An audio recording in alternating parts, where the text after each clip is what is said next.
ये लड़की अपना मुंह बंद क्यों नहीं रखती है? पता नहीं क्या अनाप शनाप बके जा रही है। वैसे तो मैंने कुछ नहीं किया है। आहान को अगर कोई गलतफहमी हो गई तो क्या होगा?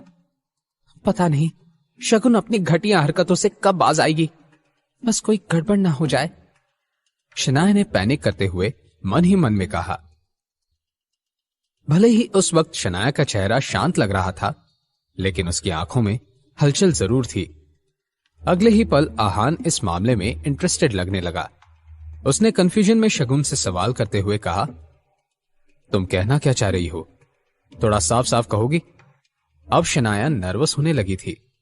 उसकी आंखों में घबराहट थी और इसी सवाल का तो शगुन को इंतजार था। उसने आहान को जवाब देते हुए मुंह बनाकर कहा, आहान, जब तुम दिन भर मेहनत करके शनाया को खुश करने की कोशिश कर रहे थे ना, तो वो किसी 5 स्टार होटल में मजे कर रही थी। सुनने में आया है कि कल बिजनेस मीटिंग के नाम पर शनाया यश मेहरा के साथ उसके ऑफिस में 2-3 घंटे अकेली थी। अब तुम इस बात का अंदाजा तो लगा ही सकते हो कि वहां क्या क्या हुआ होगा। शगुन ने इस तरह अपनी बात कही थी मानो वो आहान को यकीन दिला रही थी कि यश मेहरा और शनाया के बीच में कुछ ना कुछ तो जरूर चल रहा था। वो आहान की नजरों में हैरानी देखना चाहती थी, मगर आहान ने आगे कहा। उसके सुनने के बाद वो खुद ही हैरान रह गई। आहान ने शगुन के सवाल पर उल्टा सवाल करते हुए कहा, तो सो व्हाट? क्या शगुन आहान को बेवकूफ समझ रही थी? आहान से बेहतर कौन जान सकता था कि शनाया और यश मेहरा ने मीटिंग में क्या बातें की थी। जब शनाया यश मेहरा के सामने बैठी हुई थी, आहान खुद यश के साथ ब्लूटूथ के जरिए कनेक्टेड था। उन दोनों के बीच हो रही एक एक बात आहान सुन सकता था, मगर शगुन और शौर्य क्या, खुद शनाया को इस बारे में कोई जानकारी नहीं थी। शगुन ने आहान के सवाल का जवाब देते हुए कहा, आहान, तुम्हारा दिमाग तो ठिकाने पर है? क्या तुम जानते भी हो कि यश मेहरा कौन है? वो हैंडसम है, अमीर है और शनाया भी कुछ कम खूबसूरत नहीं है। अगर वो दोनों अकेले किसी कमरे में हैं, तो क्या ये पॉसिबल नहीं है कि उन दोनों के बीच कुछ हुआ नहीं होगा? तुम्हें क्या लग रहा है कि वो दोनों साथ में बैठकर फिल्में डिस्कस कर रहे होंगे? आहान को यह सब सुनकर अपनी हंसी कंट्रोल करना मुश्किल लग रहा था। यश मेहरा, वो हैंडसम और अमीर आदमी, उसके काम करता था और शगुन उसे यश मेहरा का नाम लेकर इनसिक्योर करने की कोशिश कर रही थी। आहान ने भी थोड़ा मजा लेने का सोचा और शगुन के सवाल पर जवाब में बोला, हाँ, शनाया ने मुझे बताया कि वो दोनों असल में कोई फिल्म डिस्कस कर रहे थे। आहान के इस जवाब को सुनने के आड़ शनाया खिलखिलाकर हंसने लगी। वो समझ गई मैं शुरुआत से लेकर अब तक आहान बस नाटक कर रहा था। असल में वो तो बस शगुन को चिढ़ाना चाहता था। पहले तो शनाया को थोड़ी फिक्र हो रही थी, मगर आहान, उसे अपनी वाइफ पर पूरा यकीन था। शगुन ने चिढ़कर आहान से कहा, क्या तुम्हें समझ नहीं आ रहा है कि शनाया ने तुम्हें धोखा दिया है? आहान ने इस बात पर केयरलेस लगते हुए कहा, नहीं तो, मुझे शनाया से कोई प्रॉब्लम नहीं है। इस पॉइंट पर शगुन की बोलती बंद हो गई, मगर ऐसे ही मौके पर तो शौर्य अपने कजिन का साथ देता था। अब तक हो रहे शगुन और आहान की कॉन्वर्सेशन को उसने खामोशी से सुना, लेकिन अब वो बीच में बोल पड़ा, प्रॉब्लम होगा भी तो तुम क्या कर सकते हो आहान? तुम एक निकम्मे घर जमाई हो जो शनाया का हस्बैंड कम उसका पालतू ज्यादा हो। शनाया ने तुम्हें एक परफेक्ट पैकेज समझा है। तुम उसके ड्राइवर हो, शेफ हो, घर का काम करने वाले नौकर हो, और इन सब कामों से तुम्हें फुर्सत मिलती है तो पार्ट टाइम पति हो। ये कहते हुए शौर्य आहान को इस तरह घूर रहा था मानो किसी कचरे के डिब्बे को देख रहा हो। वैसे तो हर बार आहान शनाया के फैमिली मेंबर्स की बातें चुपचाप सुन लेता था, मगर शनाया को जो लोग अच्छे नहीं लगते थे, आहान उन्हें क्यों झेलता? इसलिए आहान ने शौर्य की बात पर नॉर्मल रिएक्ट करते हुए कहा, शौर्य, मैंने सुना कि कल तुम्हें बहुत मार पड़ी, क्या अब तुम ठीक हो? आहान का ये सवाल शौर्य के ताजे जख्म पर नमक का काम कर रहा था। कल की जिल्लत शौर्य जिंदगी भर के लिए नहीं भूल सकता था। उसने आहान से इरिटेट होते हुए कहा, मार पड़ी? इस सब का तुमसे क्या लेना देना है? तुम अपनी बीवी को कंट्रोल में रखो। वो बाहर गुलछर्रे उड़ा रही है। शौर्य की बात से आहान को कोई फर्क नहीं पड़ा और उसने फिर से सवाल करते हुए कहा, मैं शनाया का ध्यान रखूंगा, मगर तुम भी अपना ख्याल रखो। मैंने सुना कि तुम्हें बहुत जोर से मारा था, क्या वो लोग बहुत हट्टे कट्टे थे? आहान के इस सवाल से शौर्य की बोलती ही बंद हो गई। कुछ देर की कश्मकश के बाद शौर्य ने कहा, शनाया का अफेयर है, क्या इस बात से तुम्हें कोई फर्क नहीं पड़ रहा? शनाया ने बचपन से लेकर अब तक आज पहली बार शौर्य को इतना हारा हुआ देखा था। क्या यह वही आहान था जो उसके सामने कुछ भी बोलने की हिम्मत नहीं करता था और आज शौर्य को इतना लाचार कर चुका था कि शौर्य की बोलती भी बंद हो गई थी? शनाया इतना हैरान कभी नहीं हुई थी। शौर्य के बार बार एक ही राग आलापने की वजह से अब आहान बोर हो गया और उससे बोला, शौर्य, मेरी बीवी मुझे धोखा दे रही है और तुम्हें पूरे शहर के सामने बेइज्जती के साथ मार पड़ी। इन दोनों बातों का आपस में क्या लेना देना है? एक मिनट, कहीं कल तुम्हारी जो पिटाई हुई उससे तुम्हारे सर पर तो चोट नहीं लगी? अब शौर्य की पूरी तरह से सिट्टी बिट्टी गुल हो गई थी। उसने चिढ़ते हुए कहा, चुप करो आहान। शनाया ने मन ही मन में कहा, आहान ने अपना ये इंटरेस्टिंग अंदाज कभी मुझे दिखाया क्यों नहीं? अब तो कल रात जो हुआ मुझे उसका एम्बैरेसमेंट भी फील नहीं हो रहा है। ये सोचते हुए शनाया के चेहरे पर मुस्कान छा गई। अब जबकि शौर्य आहान की बातों से जीत नहीं पा रहा था तो उसने शनाया को टारगेट करने का प्लान बना लिया। स्माइल कर रही शनाया को देखकर शौर्य ने नफरत भरे अंदाज में कहा, तुम क्यों हंस रही हो? कैरेक्टरलेस होकर भी इतने नखरे तो देखो। हमारे खानदान को तुम पर शर्म आती है शनाया। अब बात बिगड़ने लगी थी। शनाया ने अब तक सब मजाक में लिया था, मगर अब वो गुस्सा होने लगी। वो कुछ कहने ही वाली थी कि आहान ने सीरियस अंदाज में कहा, शनाया के बारे में मैं कुछ भी नहीं सुनूंगा। आगे मेरी वाइफ के बारे में एक शब्द भी मत निकालना।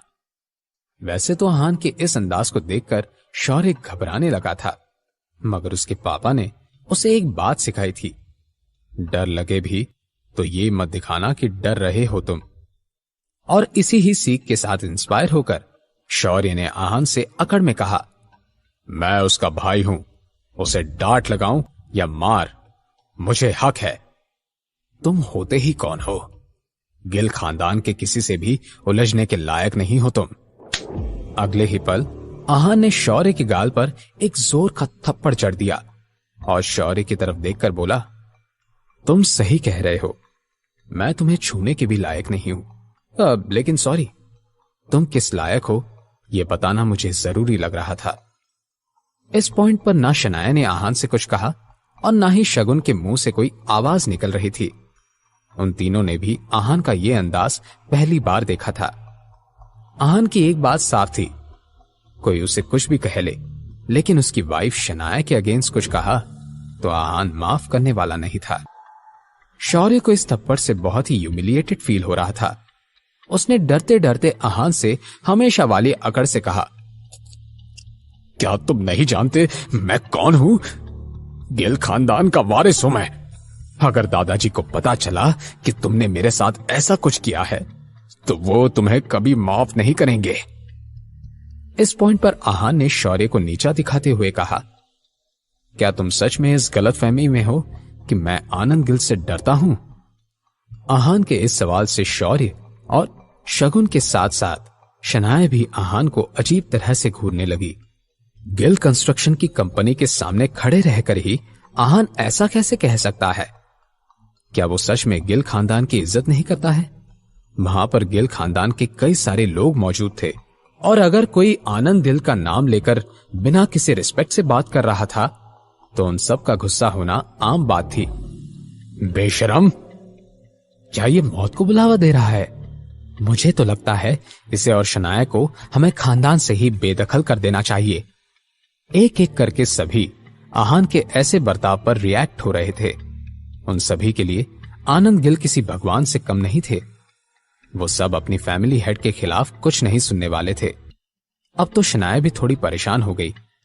क्या इंपल्स में आहान ने कुछ ज्यादा ही नहीं कह दिया? पता नहीं इस सब का क्या अंजाम होगा। शनाया ने मन ही मन में कहा, आहान ने उस सब की तरफ बेफिक्र होकर देखा। वैसे तो ये सब आहान से डर भी रहे थे, लेकिन उसे इतने गुस्से से घूर रहे थे मानो अपनी आंखों से ही आहान की जान ले लेंगे। आहान को इन सब से कोई फर्क नहीं पड़ता था। उसकी नजर में ये लोग जो कमजोरों को परेशान करते थे और पावरफुल लोगों से डरते थे, ऐसे थे। उन सब लोगों को नजरअंदाज करने के बाद आहान ने बड़े ही जेंटल नजरों से अपनी खूबसूरत वाइफ की तरफ देखा और मुस्कान के साथ कहा, शनाया, क्या हम वापस चलें? शनाया परेशान थी और अब जब उसका प्रोजेक्ट भी उससे छीन लिया गया था तो वो ऑफिस में रहकर अपना मूड खराब नहीं करना चाहती थी, तो इसलिए उसने आहान की बात पर हामी भर दी। उन दोनों के जाने के बाद सभी ने परेशान होकर अपने चेहरे पर आया घबराहट भरा पसीना पोंछा और आपस में गॉसिप करते हुए वहां से चले गए। लेकिन शौर्य अपनी जगह से बिल्कुल भी नहीं हिला और अपने आप से ही बोला, ये दोनों दिन ब दिन बदतर हो रहे हैं और इस सब के पीछे सिर्फ शनाया और उसका निकम्मा हस्बैंड है। आहान, तुम्हें तो मैं तुम्हारी असली जगह दिखा कर रहूंगा। हर थप्पड़ का बदला लूंगा मैं इन दोनों से, और ऐसा बदला लूंगा कि वो दोनों मरने के बाद भी मेरा नाम सुनकर कांपने लगेंगे। इस बारे में सोचते हुए शौर्य की आंखों में एक अलग ही आग नजर आ रही थी। ये कोई ऐसी वैसी नहीं, बदले की आग थी। शौर्य ने कुछ सोचा और इंपल्स के साथ चलते हुए ऑफिस के अंदर चला गया। दूसरी तरफ आहान अपनी बाइक चलाते हुए आगे की तरफ देख रहा था। शनाया कब से उससे कुछ कहना चाहती थी, मगर वो कुछ कहने के लिए अपने आप को तैयार नहीं कर पा रही थी। कुछ देर की खामोशी के बाद बाइक जाकर सिग्नल पर रुकी। शनाया ने अपना मन पक्का किया और आहान से कहा, आहान। शनाया ने बस उसका नाम लिया था, मगर आहान समझ गया कि उसकी बीवी उससे किस बारे में बात करना चाहती थी। आहान ने अपनी बाइक का रियर व्यू मिरर कुछ इस तरह एडजस्ट किया कि वो शनाया को और शनाया उसे क्लियरली देख सके। आहान ने मिरर के थ्रू शनाया को देखा और बोला, शनाया, क्या आपको मुझ पर यकीन है? Do you trust me? यह सवाल सुनकर शनाया को एकदम से याद आया कि कुछ दिनों पहले स्प्रिंग कॉरपोरेशन की डील के वक्त आहान ने उसे यही सवाल किया था। शनाया इस सवाल के पीछे की वजह तो नहीं समझ पाई, मगर उसने बहुत ही ईमानदारी के साथ आहान की आंखों में देखा और बोली, हां है। यह सुनते ही आहान के चेहरे पर एक प्यारी सी स्माइल आ गई, जिसे देखकर शनाया भी मुस्कुराने लगी। आहान ने शनाया की आंखों में झांकते हुए कहा, तो फिर मैं तुमसे एक वादा करता हूं, तुम्हारे दादाजी खुद तुम्हें स्प्रिंग कॉरपोरेशन वाला प्रोजेक्ट वापस करेंगे। I promise. यह सुनकर शनाया सरप्राइज थी। ऐसा होना नेक्स्ट टू इम्पॉसिबल बात थी। आनंद गिल हमेशा अपने डिसीजन सोच समझ कर लेते थे और उन डिसीजंस को बदलना उन्हें कमजोरी का निशान लगता था। शनाया अपने दादाजी को बहुत अच्छी तरह से जानती थी, इसीलिए आहान का यह वादा उसे थोड़ा अजीब लग रहा था। मगर फिर भी एक बार फिर से शनाया आहान पर यकीन करना चाहती थी। सिग्नल के ग्रीन होते ही आहान ने फिर से बाइक शुरू कर दी और दोनों अपने घर की तरफ निकल गए। दूसरी तरफ किसी बड़े से बार में शौर्य ने बार के किसी प्राइवेट रूम के दरवाजे पर नॉक किया। अंदर से दरवाजा खोलकर कुछ लोगों ने उसे देखा और बोले, गिल साहब, आप आज कैसे क्या आना हुआ? शौर्य ने बहुत ही नरमी से पेश आते हुए कहा, मुझे विकी भाई से कुछ काम है, नया मिशन है समझ लो। यह सुनते ही उन लोगों ने शौर्य को अंदर आने को कहा। अंदर जाकर बैठने के बाद वो किसी हट्टे कट्टे आदमी ने शौर्य के सामने बियर लाकर रख दी और बोला, भाई आ रहे हैं, आप थोड़ा इंतजार कर लो। शौर्य ने हामी भर दी और बियर का एक घूंट ले लिया। आज तो शराब पीते हुए उसे हर वो थप्पड़ याद आ रहा था जो उसने पिछले 48 घंटों में खाया था। शौर्य ने गुस्से से बियर का ग्लास टेबल पर रखा और मन ही मन में बोला, आहान, अब तुम्हारा काउंटडाउन शुरू। मेरी इंसल्ट का बदला अब मैं तुम्हारी प्यारी बीवी से लूंगा। क्या आहान खुद को और शनाया को इस नई मुसीबत से बचा पाएगा? जानने के लिए सुनते रहिए